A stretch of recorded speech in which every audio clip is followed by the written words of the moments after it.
Okay, so today's shir is for Refuah Shlema of a dear friend who her name cannot be said out loud, but may we hear very, very, very good news. It is also for Refuah Shlema for Tinuk ben Naomi Eliza and for Shmuel ben Karen, and Lili Nishmas for Menachem Mendel Halevi ben Shalom Halevi. Can we add? Yes. Michael ben Simcha Allegra. Michael ben Simcha Allegra. Amen. Eliezer ben Sarah. Amen. Should I it was funny because as I was coming, right before I left, I was having a really hard day. And I'll say I was because now that I'm teaching a shir and it's all about Shaar HaBitachon, I'm sure it's getting better. Adina, do you mind just taking a plate to like lock the... Oh, okay, fine. So, I kept telling my husband, I'm like, why is Hashem doing this to me? On the one day where I really just want to cry and hide under my covers, I'm supposed to teach about Bitachon. Like, not just like a nice sikha, not just like halacha, Bitachon. So, meanwhile, I spent the whole night saying, okay, Hashem, I literally spent most of the night davening. I spent most of the morning at the oil davening. So, I'm like, okay, this is a real Bitachon shir.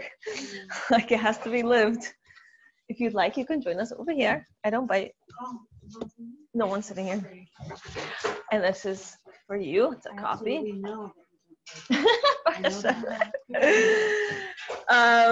Okay, so I want to first talk about what our shir, the text that we're going to use, and the style that we're going to do it in.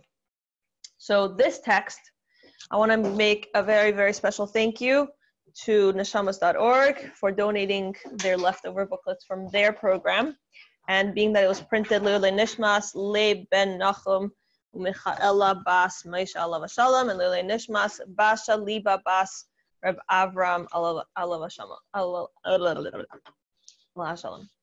So, being that we were so grateful for them donating it to Living Chassidus, at the end of the shir, if you guys don't mind, we'll take a picture and everyone gets to hold it. And they asked if we could send it to the donors who printed them out, and they gave it to us for free. So, yes.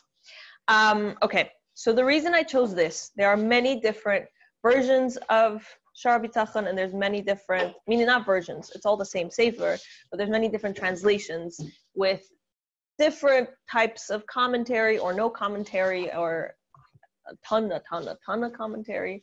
So I've learned a few of them, and once I got my hands on this copy, I realized how much clearer it is, especially for someone who's learning it a first time or even just a second time. If you're not a genius at Shaar HaBitachon, this is a wonderful way to get familiarized with it, because it is such a clear, straight translation.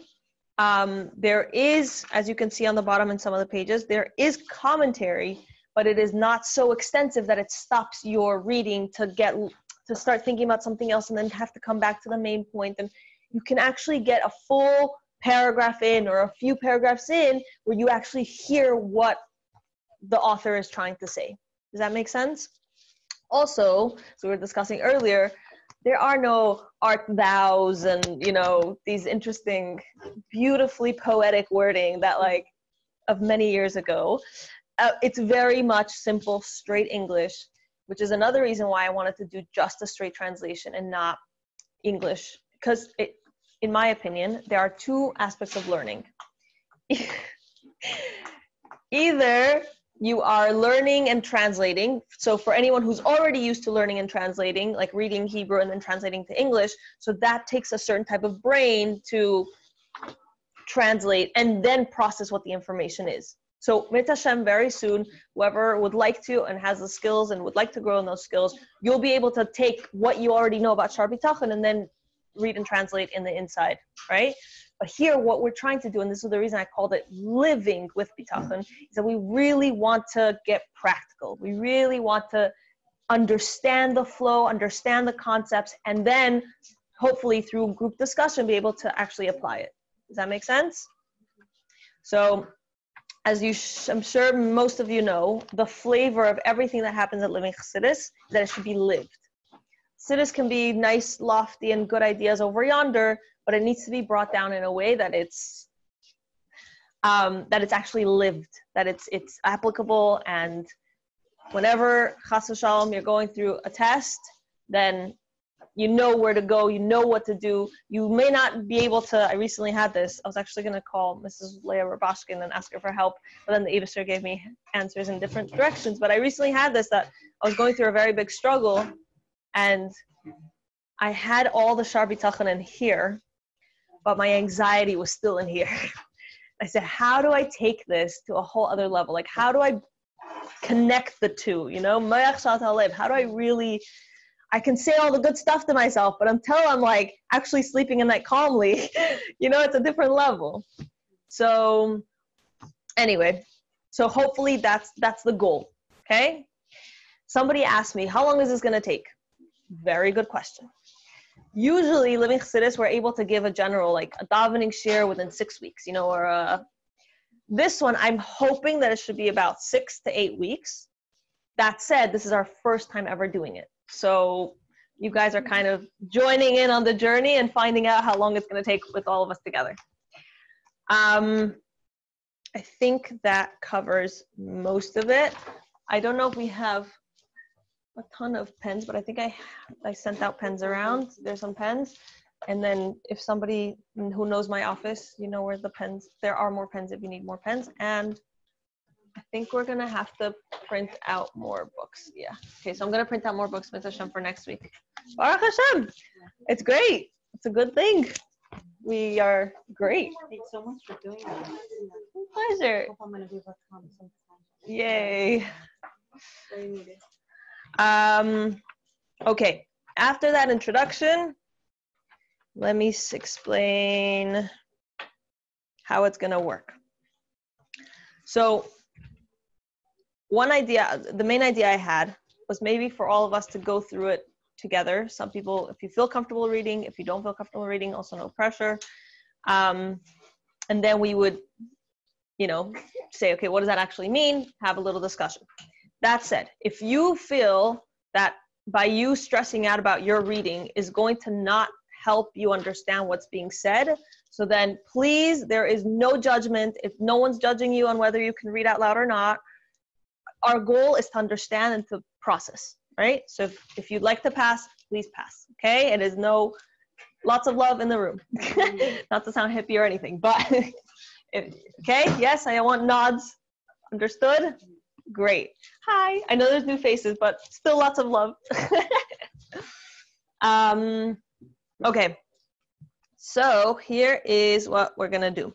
I think I'll start, and then we'll pass it on as it goes. Okay. The reason I gave everyone pens, because for me, I don't know if you can see, my whole book is pen. And it's helped me so much to actually live with it, because I know, okay, that's my point that I want to take home, and that's what I want to live with. Okay. You want to say something about like the Revit, like suggested is? Sure. Absolutely. Okay. So Shaar HaBitachon is written many, many, many years ago, and it's not a quote unquote stereotypical like cookie cutter Chassidus book, because it is before the times of the Baal Shem Tov and the Alter Rebbe, et cetera, et cetera. That said, that's a very good question, and I'll prepare that information for next time. No, I know who wrote it, but I don't know any history about him. So, Bitachon for next time. It's basically, I think it's a Musar. It's considered technically, Musar. I was going to say, it's technically speaking. a Musar book that contains one chapter. Yeah, so, okay, yes. So, Bitachon will learn more about him, actually, and we'll talk about it next time. But for the time being, the reason why we learn it, and so many people are into learning it, is twofold. Number one is because in many, many, many letters, recently somebody had a miracle story that last night she read a letter, and on the letter it said, start learning Shaar HaBitachon, and she's like, oh, I'm coming to your shir tomorrow. So the Rebbe spoke about it a lot, that if we're having struggles, if we're feeling unsettled, if we need to work on our bitachon, this is a wonderful, text to go into and really appreciate. And the second one, which is one of the reasons why it became so popular recently, more so than before, is thanks to Shaul Mordechai Rabashkin. He spent many, many years learning it in a place called prison, as he says. And after the incredible, miraculous release,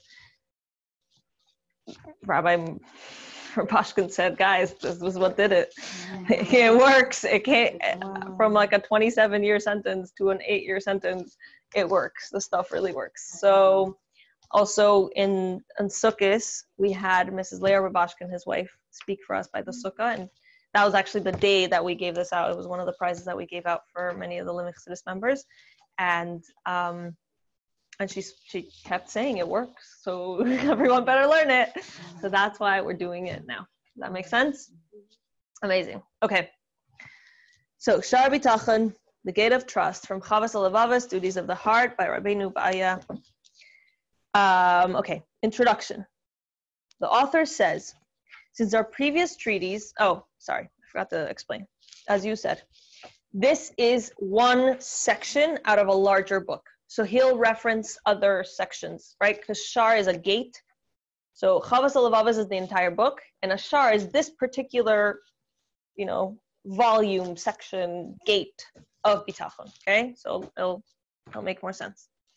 Since our previous treatise dealt with the duty to assume the service of God, I deem proper to follow it with what is more necessary than all the other things for one who serves God, placing one's trust in him for all matters, the reason being the great benefits this yields both in religious and in secular matters. So that in of itself is just an amazing start. Most books say, okay, now we're going to learn something really holy about holy things. And this one says we're going to learn something really holy that's going to help you, begashmis and baruchnis. Real, straight up, going to help you. Okay.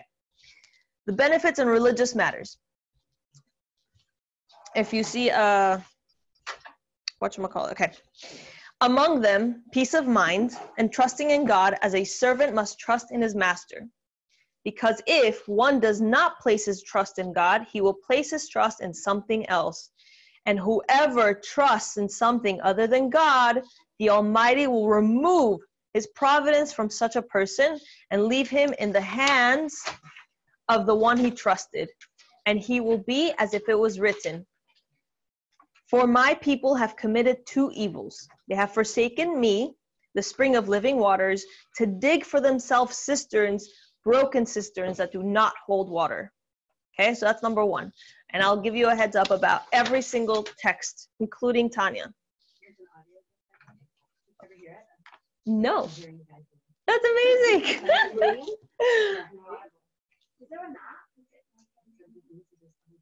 That's so nice. Good to know. Thank you. Okay, so something to learn about learning with text. And this will actually help you learn Tanya and many other texts in Chassidus. There's an introduction, there's an explanation, and usually the quotes, the psukim that are brought in are to prove that this is actually not, I'm not just making it up in my own head, I'm telling you it's true because it says it in the Torah, it says it in Tanakh, it says it in, right? So don't get lost, and this used to happen to me a lot. I would get lost in what the pasuk is actually saying, what's the context, what do you mean cisterns? I start thinking about cistern, and they're like, what is that? One second, let's take it back a step. This is a pasuk that's going to prove what we just said. Does that make sense? So what did we just say? We said that Hashem makes it in such a way that if chas v'shalom, somebody trusts in anything other than Hashem himself, so therefore Hashem will say, okay, if you're trusting that this water bottle is going to save you, so then fine, let the water bottle save you. Like, it makes sense. Okay, so do it. But then the problem is now you live by the laws of the water bottle. To make a better example, if you trust that your paycheck is going to come because your boss is so whatever, and he runs the paycheck.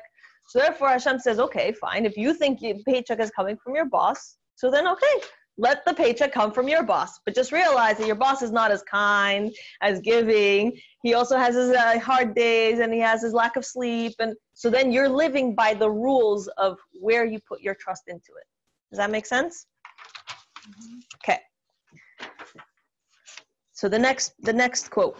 They exchanged their glory for the likeness of an ox eating grass, right? So they exchanged basically trust in Hashem for an ox eating grass. Hello, welcome. There's some, absolutely. There's a coat hanger over there, and then in the same place there's chairs. I don't know if there's chairs available out, but There's one chair there, I see. okay. Awesome. Welcome. Nice to meet you. Okay. Blessed is the man who trusts in the Lord, and the Lord shall, sorry, I'm just going to read it straight, because if I start trying to translate in my own head, it's going to get confusing.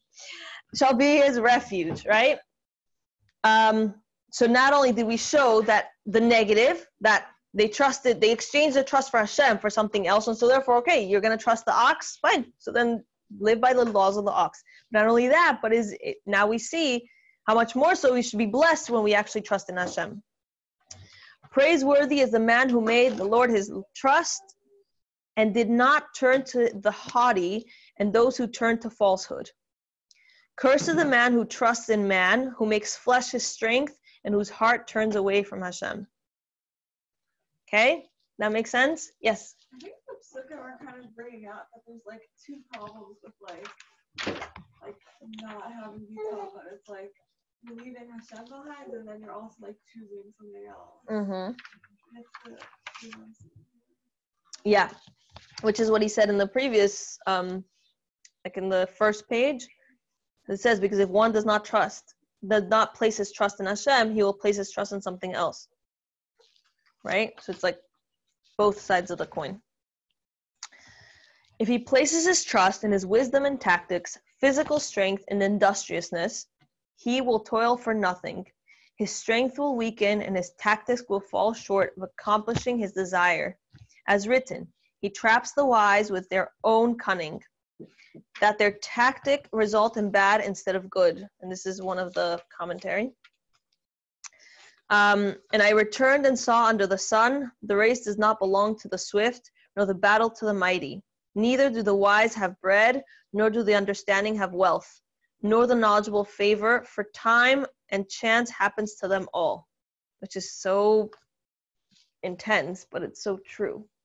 I don't know if you guys have had this, but you like really prepare really hard for something, whether it's a test or an interview or something, and you've done your part, you've prepared, but for whatever reason the subway came late, or you woke up and you're not feeling well, and it's like, okay, I can do everything I can, but there's always somebody else, there's always something else that can, for the good or for the not good, right? Sometimes I don't know, some of you recently heard I had a fundraising meeting and I prepared whatever I could, and then Hashem just gave me an extra bracha, and like she gave more than she said she would. And it's like, we have to realize it's really all coming from Hashem himself.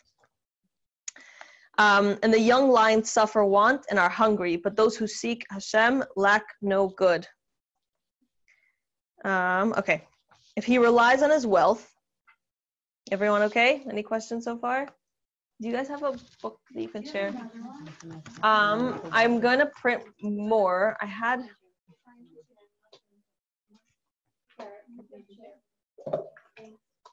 I'm gonna Mitzvah Hashem print more. Baruch Hashem, this is amazing. Thank you so much, everyone, for coming. I'm gonna print more booklets for next week. Mitzvah Hashem, later. Okay. How much are the booklets? They're $10. If he relies on his wealth, it will be removed from him and left to someone else, as written. He lies down rich, but there shall be nothing to gather. He opened his eyes, and his wealth is not. Do not weary yourself to grow rich. Cease from your own understanding. Then the next one is, should you blink your eyes at it? It is not here, but it will make wings for itself like the eagle, and it will fly towards the heavens. So It's intense. Let's bear with this. Does not mean you have to be poor the rest of your life. Trust me, he has a whole section about parnasa and the importance of it. So let's just bear with the concept that it's the concept of running for wealth. It's like being obsessed with wealth. Okay? So it is he who gathers riches, but not by right. He shall leave them in the midst of his days, and at his end he stands dishonored. Since if he placed all of his trust on his riches, certainly he will not be clean from various forms of theft and dishonesty. Does that make sense? So if our full reliance is on our parnasa, we can survive everything because I have so much money in the bank account. We can survive everything because I have all this money as investments, right? If our trust, it does not mean don't have it. And he'll talk about this later. Absolutely have it. But if your trust is in it, if you're reliant, if you can only be happy because, I know that I have that in the bank account, again, you're putting your trust in something that's not Hashem. And so therefore, the laws of money, there's ups, there's downs, there's crashes, and there's, right? So now you're living, your trust is on something that's not Hashem. Does that make sense? Okay, I want to read the footnote number 3. If anybody else wants to read, you can definitely speak up. If not, I'll continue for now, if that's okay. Yeah, that's good.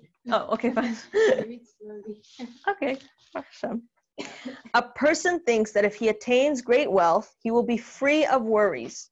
The truth is that it is not so. For example, a very wealthy man may be in constant worry and fear that his children will be kidnapped for ransom, which, by the way, I mean, doesn't happen that often in the US, I think, but there are other countries that it's a real thing. Really, really. Like, if you're wealthy, you try and hide it because, yeah. Hence, his wealth has become the cause of his worry. For due to it, he is in fear of bad people. If he attains great wealth, he will see that he cannot trust in it and worries about potential mishaps. His days are squandered in worry and vexation. But he who trusts in Hashem and prays to him at every step and thanks him for whatever he attains, then even if Hashem bestows great wealth to him, he still stays with his trust and does not worry on account of his wealth. For he never relied on himself, not before he became rich, nor afterwards. While he who relies on his strength and ingenuity and thinks the world works solely through causes and effects, over time he will be filled with worries and fears of many things. This itself is a punishment. It is possible also that he be punished more severely than this, namely that Hashem will take away his wealth and he will not benefit at all from his labor. Or even worse, that the wealth will be cause of evil as before, that his children, chas v'shalom, are kidnapped for ransom and the like. Does that make sense?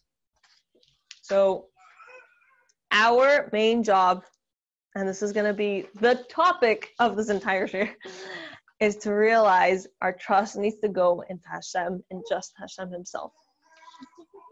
So you can appreciate what you have and know it comes directly from Hashem, but then, say for example, you've moved to a different situation and blah blah blah, then you can still appreciate what you have, but still have worry about, say, you took a career break or something like that, or worry when you get your next job. Do you know what I mean? It doesn't. There's different levels of it. That's what I'm saying. So Different levels. Appreciating everything from Hashem, rather than grateful, trusting that what He's done for you in terms of your livelihood and money, you could still say have a future worry regarding that. So within that. So if you're meaning to say that a human being will feel that way, absolutely. And that's why I said earlier that I was recently going through a very hard time, and I kept re-saying in my mind the things that I learned in Shaar HaBitachon, but I was still having a hard time sleeping or having a hard time relaxing. So yes, a human being will go through that. Correct. But again, the goal, the ideal is to say, even though, like, as long as I have the right guidance, that I know for a fact that I'm doing the right thing. So let's say, for example, a mashpia tells you right now is a good time for you to not take this, incredibly taxing job because you really need to work on getting married, or you really need to work on your, neshama, or you really need it, right? So if you have that clarity, okay, this is what I'm meant to be doing, I need to just trust in Hashem that it's going to work out for the best because I know I'm doing the right thing, right? And he actually talks about this, that there's times when you need to actually focus on your parnasa. Yes, and he has a whole section on parnasa and like what should be your job and where should you, That said, the feeling of, oh goodness, what if, that we're ideally working towards getting rid of it, if that makes sense. Okay, so back to our regular text. Okay, so right here at or he will be prevented from its benefit, meaning wealth. As the wise man said, the Almighty will not give him the ability to eat from it. And it will be by him like a deposit that he guards from damages until it reaches someone else worthy of it. As it is written, for a man who is good in his sight, he has given wisdom and knowledge and joy. For to the sinner he has given occupation to gather and to accumulate, to give him who is good in Hashem's sight. This too is vanity and frustration, right? So for example, what he's saying here is that somebody spends so much time guarding his parnasa, making sure that he has. And meanwhile, 1 second, Hashem might just say, you're just holding it here until chas v'shalom you get a parking ticket and your parnasa that you're taking so good care of is meant to go elsewhere, right? Or, chas v'shalom, I recently, I was just at the kinnis and one of the talks was about parnasa. Go figure, shluchim talking about parnasa. And they were saying, somebody mentioned that this man, this young couple had just moved on shlichus. It was like their first event. And they spent all this money, like, making it beautiful. And like, this was like their high greetings for like the community. And they really wanted to like put that best foot forward. And they were charging a minimal amount for the entry fee. And happens to be that the location where they were doing it was a public, whatever, like a government owned, park or whatever. And came one of the guards that took care of this park and said to them, you broke the contract. Being that it's a government-owned location, in this state, you're not allowed to charge any money for your event. Yeah. So not only did they were not allowed to make any money, and they had just made a big investment in this ginormous event, but apparently they also got fined by the government for even considering charging. And it was funny because this poor young, like, shliach who had just moved there and his wife were like, oh my goodness, what are we gonna do?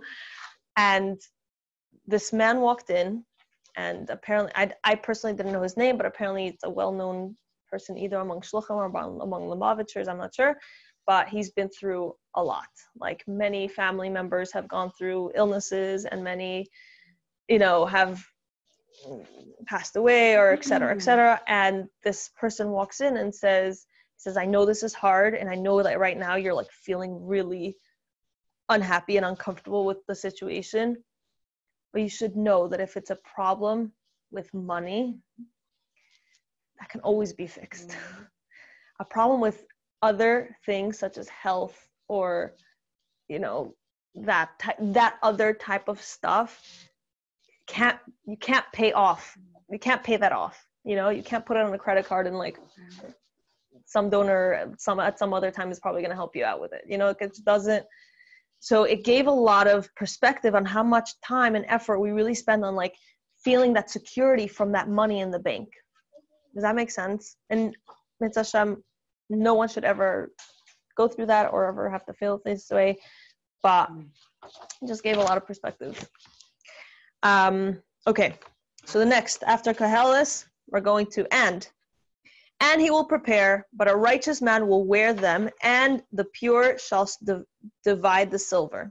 So this guy, meaning he will prepare, somebody who's so focused on preparing his parnasa and making sure he has fancy clothes, he prepares, and then really somebody else Kind of reminds me of what Purim is coming up. You know, Haman, he made all this preparation, and he's like, oh, what do you think the king, somebody who's like beloved by the king would like? And he gave him exactly what he wanted. He wanted to wear the king's stuff and wear the king's crown and being, you know, taken on a horse, and said, this is somebody the king respects or loves or honors, wishes to honor. Thank you. And then what happened? Wasn't even for him. It was for Mordechai, right? So somebody could prepare these beautiful things. At the end of the day, oh, shucks, they went to someone else. That makes sense? Okay. And it is possible that the money will be the cause for his destruction in this world and ultimate downfall in the afterlife, as written. There is a grievous evil that I saw under the sun, riches kept by their owner for his harm. Chas v'shalom. Okay. Another benefit for one who trusts in the Almighty is that his trust will lead him to the following: not to serve other than Hashem. To not serve other than Hashem. To not hope in any man, nor expect from anyone.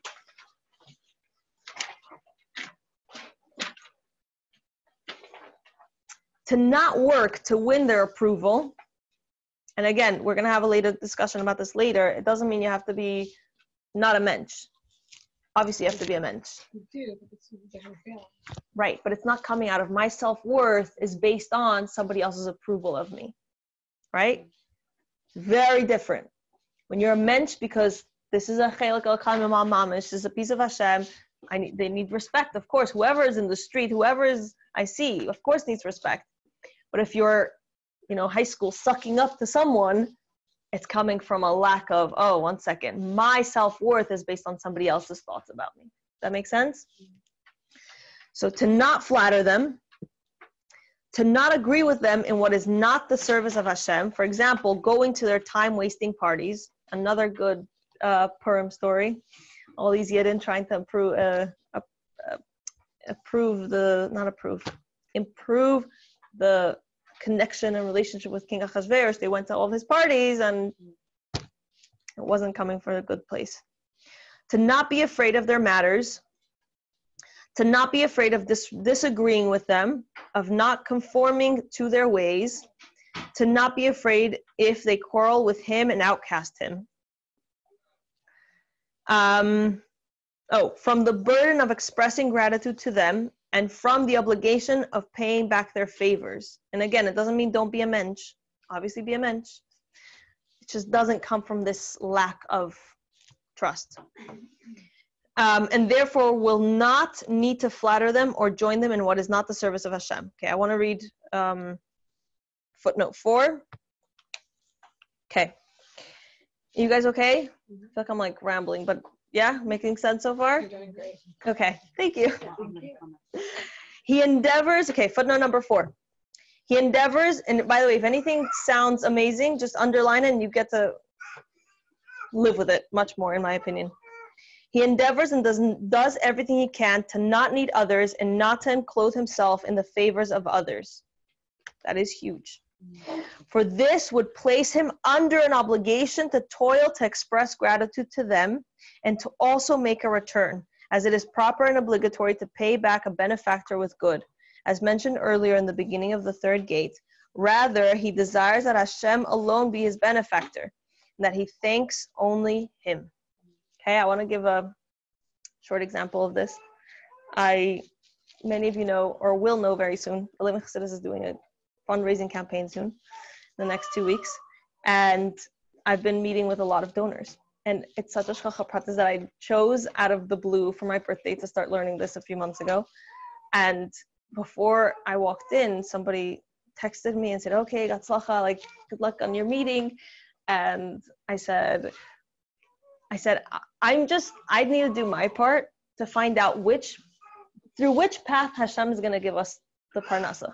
Like, it might be her or it might be him, and it might not. Or it might be double the amount that I was expecting, which one of the meetings it did. And I was like, thank you. And you just have to do your part, and Hashem is going to provide. One of the people I met with was saying that sometimes she parks her car, and it's just too much of a trouble to park your car properly in New York. And Baruch Hashem, she has the means.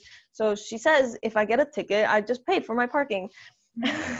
Like, whatever. So like some people live with that mindset. Like, okay, the money wasn't meant to be in my pocket. It's meant to be in the government's pocket because I paid for my parking, you know, like, whatever. Anyway, something to think about. I laughed at that. We should all have the means to do that. Yes, man. VIP parking, wherever you find, wherever you put your car. Times is about that, you know, like it's so, everything is going to be so abundant that, you know, like there's not going to be any need, and so we will experience that. Yes, amen. It should be very, very soon right now. Okay. Here. Thank you. Someone's phone is okay. Okay.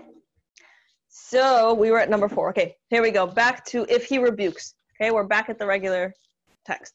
If he rebukes them, he will not be afraid of slighting them, which is, it means that it's coming from, again, taking Tanya into perspective. There's a time and a place for rebuke. Not necessarily every time is the right place. If you have any questions, learn some Tanya and ask your mashpia. He will not shy from humiliating them. We're here. So that his rebuke is effective. He will not embellish in their false ways to them, but rather will denigrate it to them. Will diminish. Okay. As the prophet wrote. Basically saying like you're not looking to please other people so that you're okay. Exactly. You're good. You'll feel that confidence because you know you're good, independent of people, because you have trust in Hashem. Hashem is the one and only. So good. So good, and it's so interesting to me because this is, I feel like it was written. I know it's written for everybody, but it's kind of like, it sounds to me like that is a particular struggle for men. You know, for some men, you know, to actually remember that it's not about the strength of their mind or their, you know, or the physical strength, or because they're affiliated well, right? Yeah. They are networking well, right? But it's really ultimately, like you said, it's in Hashem's hands, you know. I feel like as women, we kind of like have a little more sense in that regard. I don't know. It's funny because it's like humiliating them. It's like sounds really harsh, you know. But I feel like that is something that, you know, man, you know, might struggle. Some men might struggle with that. I mean, some men are really blunt and they, you know, say whatever they want. There's some men who actually, you know, have like a hard time speaking their mind because they're afraid of people, you know, of the authority or whatever, you know. Yeah. So Yeah. like really interesting. Yeah. There's also for anyone who has or has not heard, there's this beautiful project going around now called the Likutei Sichos project. Mm-hmm. Yes, I'm sure I saw some nods and some ahs. So the women's share. Okay, so I'll explain what it is. In honor of 70 years of the Rebbe's Nesiyas, which just happened, there was a group of people organized that if everybody learns 2 sichas a week, in 8 years we can finish the entire Likutei Sichos. So, I'm sorry? I'm doing it. It's 2. Yeah. Oh, they're doing 3 shirim, but so I guess maybe they're doing a different track. Interesting. You might have started it before. Oh, interesting. So the way they're doing it is very beautiful, and it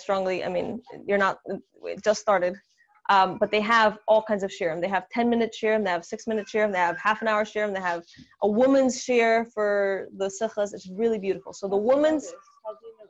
Because I get the email with the Sikha translation, but I don't know where the classes are. So in the main website, on their main website, it says like English.org? No. It's projectlikuteiSichos.com. I'm pretty sure. Yeah. So the Sikha taught by a woman this week, and is absolutely beautiful because she's one of my favorite teachers, Rivki Kaplan from SOAS. So she actually talks about this, what you were saying about women and men, and how there's like a certain natural, like, Not only that, but in general, we don't have, and he discusses it later in page 51, which we'll get to hopefully soon, about like parnasa and how like our level of involvement in parnasa is different than men's level of involvement in parnasa, and like how that makes a difference. Like it just makes a difference in our. But anyway, okay. Yeah, so all the shirim, there's shirim in Hebrew, but a lot of them are in English, and there's different time frames. So even if you don't have time to like really sit down with a sikha full in its fullest extent, you can listen to a summary of each sikha for like 10 minutes.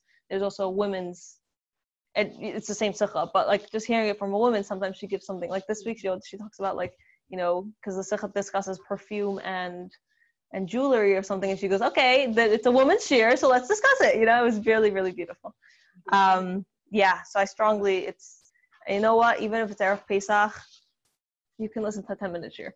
So that's how I like convinced myself. I was like, okay, Double speed. on double speed, it's 5 minutes, exactly. Anyway, okay, continuing on. So, okay, as the prophet wrote, but the Lord Hashem helps me, therefore shall I not be confounded. Therefore shall I have my face like a flint, and I know that I shall not be ashamed. Do not fear them or their words. And you, son of man, fear them not, and fear not their words. Fear them not, neither shall you be intimidated by them. And again, for me, Baruch Hashem, my boss is the Rebbe, so I don't have to deal with this in such a like direct way. But have in mind, sometimes we deal with bosses that have had a rough day. Maybe their baby didn't sleep very much or whatnot. And sometimes they say things to us that are not so nice. They're not so appreciated. So have in mind, we don't need to take this in. We don't need to say, oh, my boss who pays my paychecks and therefore my bills, and what about my job? And I'm going to have, you know, this is a good time to say, okay, you know, Hashem is the one that really pays my paychecks. And that we don't have to fear their words, and we don't have to, if there's self-improvement that needs to be done, okay, so I'll work on myself. But you see what I'm saying? It's two different things. Your self-worth is not based on what your boss says about you or whoever that may be. Does that make sense? Okay. Another benefit. So now we've said 3 or a ton of different benefits, but 3 in 3 different sections. Another benefit. The trust in Hashem will lead one to empty his mind from the distractions of the world and to focus his heart to matters of service of Hashem. And I'm sorry? Where are you? Bottom of 6 and top of 7. And it's huge, that sentence. Just in case you missed it, let me read it one more time. Okay, bottom of page 6. And another benefit, the trust in Hashem will lead one to empty his mind from the distractions of the world and to focus his heart in matters of service of Hashem. And then we're going to read footnote 5. This is because the chief cause of mental agitation and confusion which prevents a man from learning Torah and devoting himself to religious service is constant worry on his livelihood. How will he earn money and through what means? But one who trusts in Hashem will diminish his worry in this and increase his worry for religious service. And he will have tranquility of heart like the alchemist, and even more. And we're going to discuss what an alchemist is soon. You see how we're doing on time? Okay, great. So I want to point this out, that it's one of the reasons why in Chassidus, in Chassidic lifestyle, it is so important to learn a bit of Chassidus as early as possible in the morning. Because if our first thought is, my boss, my job, my parnasa, my stress, I have to pay bills, that one we can't hide from. My kids is a whole... That won't even be full over your eyes. Yes, exactly. That is no hiding from that one. But, or even, for example, for some people, some people, and it's funny because many, whatever. Anyway, some people pick up their phone before they say my da'ani and they wash their hands and go vaser. And what comes from your phone? Your phone comes social media, your phone comes everybody's thoughts about you or non-thoughts about you, how many likes, how many dislikes, how many friends, how many followers, blah, blah, blah, blah, blah. Bad news also, like bad news. Oh, bad news. Yeah, yes. You know, notifications of like how many tests of Yes, coronavirus some and people. stuff. Yes, some people look at the news before they wash their hands on Gavasser. So what are we putting? What kind of glasses are we putting in our eyes first thing in the morning? Right? Are we putting our materialistic stresses first thing in the morning? Or are we putting our, and hashtag logo, our Hashem glasses? How are we seeing the world for the day? How are we seeing, what glasses are we going to see the world through? The dark. I didn't get that before. There you go. Okay. Hashem. I'm new to this. Yes, welcome. These are glasses. Wow. Hashem Echad, which helps us see Hashem's perspective That's what that's about. in the entire world. My whole setup is not that healthy because I don't know about others of you, but my alarm is on my phone. Yes. So I pick my phone up sometimes before I even got up and I'm looking at my phone. I have a separate phone for my alarm. That's just like my old phone with no data or whatever. So I'm gonna I need to get an Alarm. a cheap one so that I don't look at my phone in the morning. If you put on airplane mode, you won't see anything. Yeah, but then I switch it. Yeah. So some people, honestly, I'm gonna you know what it's called? I'm gonna give a confession. I used to be one of those people. And therefore, what I did was I decided for my own sanity, for the sanity of my neshama, and for the sanity of my entire family, from the moment I go to bed, and this may not be for everyone, but I'm just saying, giving you an idea, just in case it is for you. From the moment I go to bed till after if it's an emergency morning brachas, if it's my general schedule, it's at least until I daven, I do not turn on my phone. And you should know how clear my thinking is. In the morning, I get the best ideas. In the morning, I get the most clarity about my day. I get the most clarity about life. I am not running from one social media app to a WhatsApp to a million messages to how many coronavirus, whatever's, like there's such clarity in what's what at what time. And therefore, once we have, as he says here, okay, let's read because it says it right there.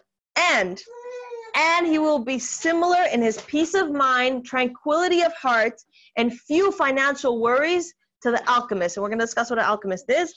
One who knows how to transfer silver to gold and copper to tin to silver, and copper or tin to silver through skill and procedures, right? So an alchemist is somebody, hate to tell everyone, and ain't true, who was believed that this person made this like magical potion that somehow he could make whatever into gold or whatever into silver. And yes, they used to do something that made it look similar or whatnot, but nowadays you don't pay with silver. So it's not like you're gonna pull off this potion in your bathtub and like suddenly like, I'm a millionaire, Exactly, someone who prints money, that's exactly what it is. And actually we're gonna go, not today because we don't have that much time left, but we're going to go into depth because he goes step by step how even this person that back then at that time seemed like the most wealthy, the luckiest person because he had the skill to print money, how much better it is to have trust in Hashem. And he goes through all the like pros and cons of each one.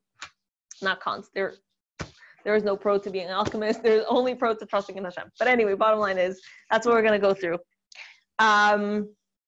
Okay, so then the next part is, the next part is, and the one who trusts in Hashem will have the following 10 advantages over the alchemist, and that is what we're going to discuss next week. In the meantime, if everyone can take a moment, if you don't mind, not everyone, but whoever feels comfortable, and share. Did you raise your hand if you enjoy it? And I don't take it personally. I just want to know if the style is working, if you're enjoying the style of learning. Okay, I have one raise your hand. I have some nods. Okay, fine. So the style seems to be working. Okay. And if you feel like you have something that you can go home and have some practical, real, okay, what can I do or what can I think about differently tomorrow and the next day and the next day and the next day until the next share? Is that a nods, yeses? Yes. There you go. Amazing. Baruch Hashem. The slight mode that you have the alarm clock? No. Yes. Yeah. Until next class. Until next class, yeah. Yes, that's. Yes, later. So I just want to share a few things that I personally gained from this. One is that having trust in Hashem isn't just this like spiritual voodoo, like my spiritual will be so much better and like I'll have better Racha Kodesh, or I'll have better, afterlife, or, whatever. It's going to be real practical. I'm going to feel the actual ramifications and the like incredible benefits that we're going to get in my real life, right? In my everyday, even when my boss is grumpy or the subway is late, that real life. Does that make sense? That's something I've learned. I've enjoyed. Another thing is that I really enjoyed is the aspect of how much our reliance is on Parnasa. And yes, and again, I'm going to give you a plot spoiler. What is it called? A spoiler alert. Thank you. Spoiler alert. There you go. Coming up, that there's a whole section on Parnasa. There's a whole section on how to earn Parnasa, what's our mindset in doing so. There's a reason why we have to. Hashem didn't make it that like fruit just falls down like man, like we have to. It's a toil. It's part of our job. But what's the right method and what's the right mindset to it? So it's a good thing. That said, how much do we stress about it? How much do we lack sleep? How much do we, have a hard time breathing sometimes because of the bills we have to pay, or because of what if my boss doesn't like me and I'm going to lose my job? You know what I mean? Like all these things, we can take away that sharp edge, if that makes sense. And not only that, but if we trust in Hashem, then we still have to be a mensch, but our self-worth is not based on anything or anyone else. It's not based on what everybody thinks about us. It's not based on how many friends we have on Facebook. It's not based on how many likes we had on the last status. I don't know all this lingo. Rita can tell me. But do you get what I mean? It's not based on anything or anyone else, other than the fact is I am trusting in Hashem. Hashem is my everything. Hashem holds me. Hashem is... many of you heard that I was at the aisle this morning davening for a very good friend going through a very, very hard time, and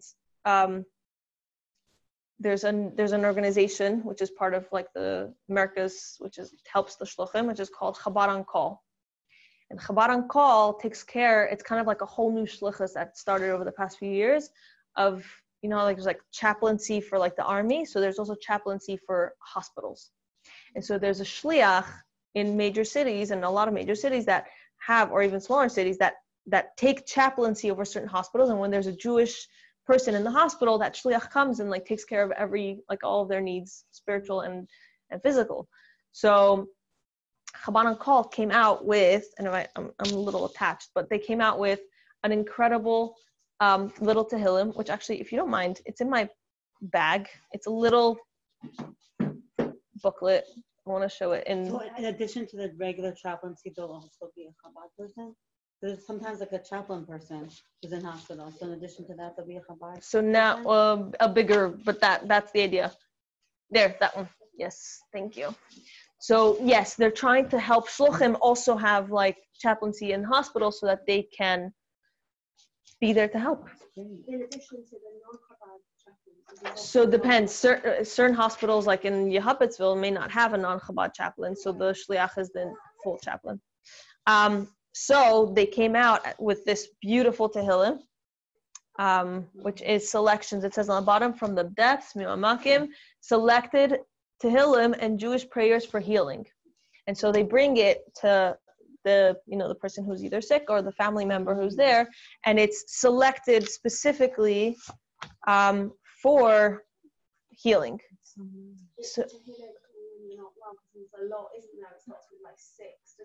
so it goes, yeah. So it goes through. It selects all the ones that are, that are, yeah. I can speak to them. There's a lot of different sick people who are different. Yes. Who may really benefit from it. I'm gonna ask her. I know that it's available for shluchim, but I'm gonna ask if it's available for the general public. But it is absolutely beautiful. For sure. I know that. Don't worry.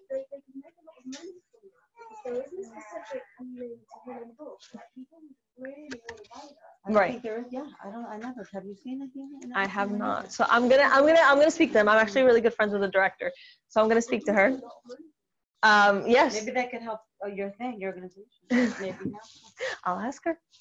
So one of the beautiful things that they do is that they put like a beautiful quote before the Tehillim, and then they give a little explanation or something to think about for that particular Kapiton Tehillim. And one of the ones I was reading today is a very famous story, which it's funny, I've heard it in so many different contexts, and I'm going to finish off with this story. I've read it in so many different contexts, but from a Jewish perspective, it's beautiful to hear the actual source.